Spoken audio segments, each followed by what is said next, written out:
When you first start sewing, you need all of these basic supplies. Pins, fabric scissors, a sewing machine is helpful. But what about all those things that will just make your life infinitely easier? In this video, I'm going to tell you the 12 things that you didn't know you needed that will make your life as a sewist that much easier. Whether you're a beginner or you've been sewing for a while, I think this video's got a little something for everybody. Hi, I'm Nikita and welcome to my channel where this is what I do. I drink and I sew things.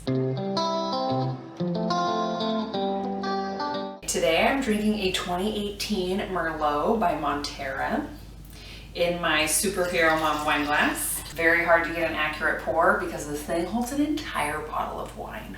What? This is skosh more. Ooh, it's just so tasty. Okay, let's get down to business. Number 12, a trash can. This is probably not something that you really think about, but really, you definitely need a trash can. For all those little threads that you clip away from your project, fabric scraps that you can't use that you slice away, wine corks and beer bottle tops.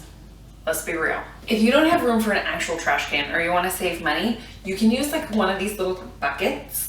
I got a 2-pack of these at the Dollar Tree, and just for little fabric scraps and threads, it's very small and it fits on your counter or your sewing table, and it's super easy to just chuck in the trash. It just means you have to empty it more often because it's so small.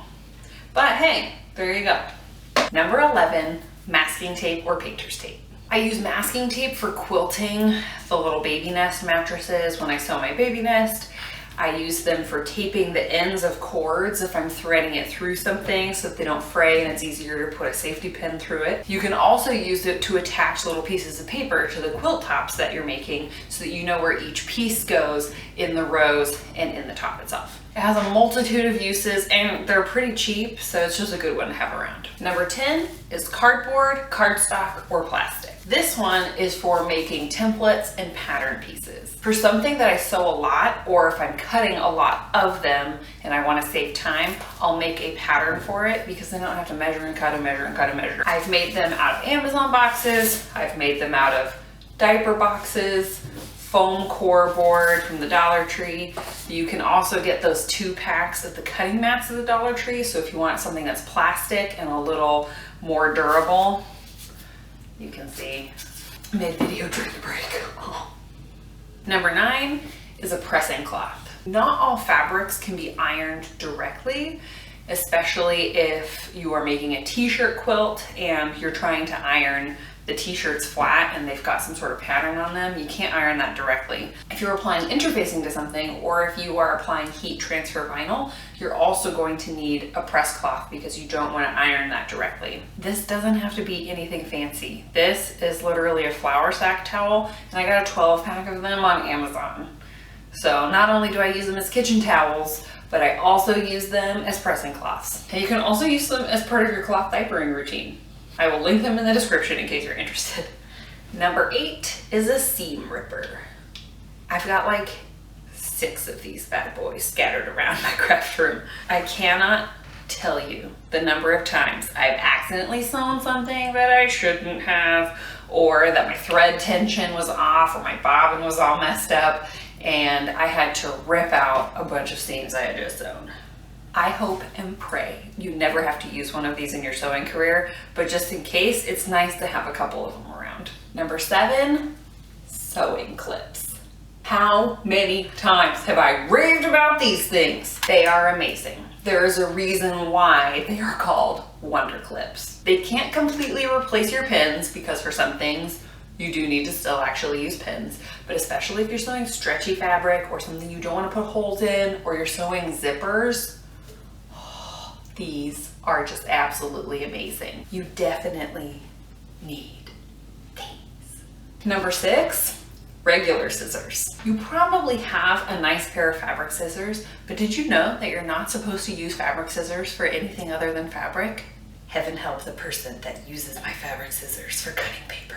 But sometimes you do need to cut things other than fabric. Cutting cardboard to make templates, for example, or cutting paper to cut out patterns, or cutting out heat transfer vinyl or applique. So get a couple of pairs of regular scissors so that you can save your poor precious fabric scissors from ruin. Number 5 is a whiteboard.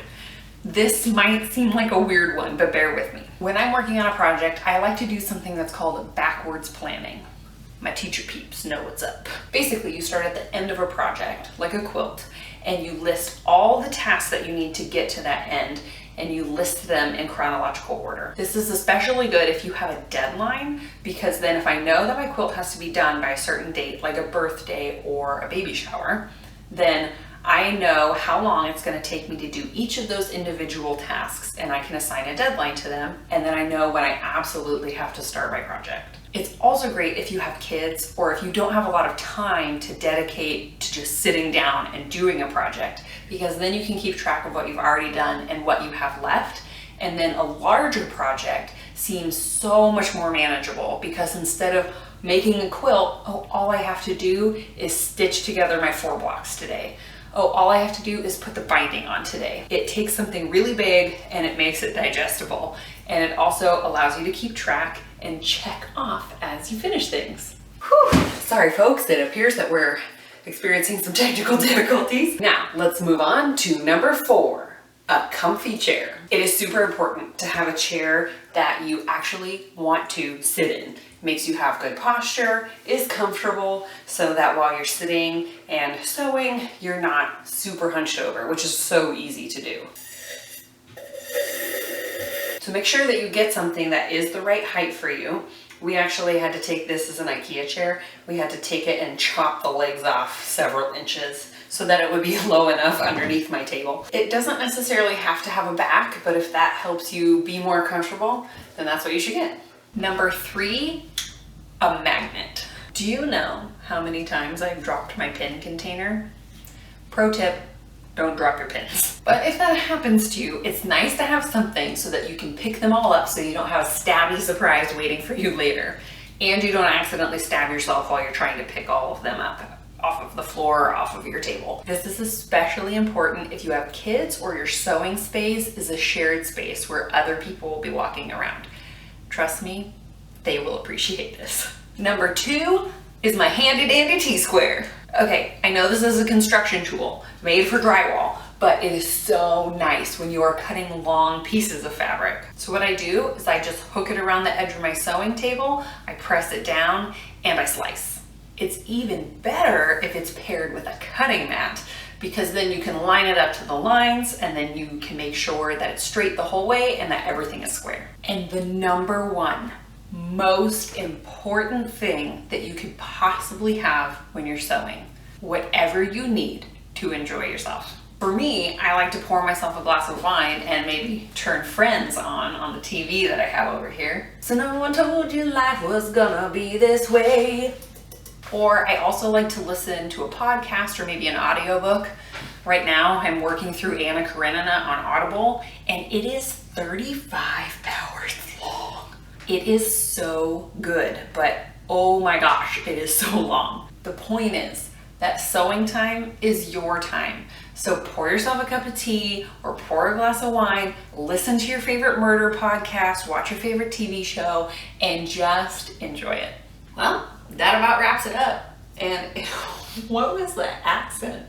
If you found this helpful or you enjoyed this video, I would appreciate it if you would like and subscribe, and then stick around so that you can drink along and sew along with me on my next video. Thanks for watching.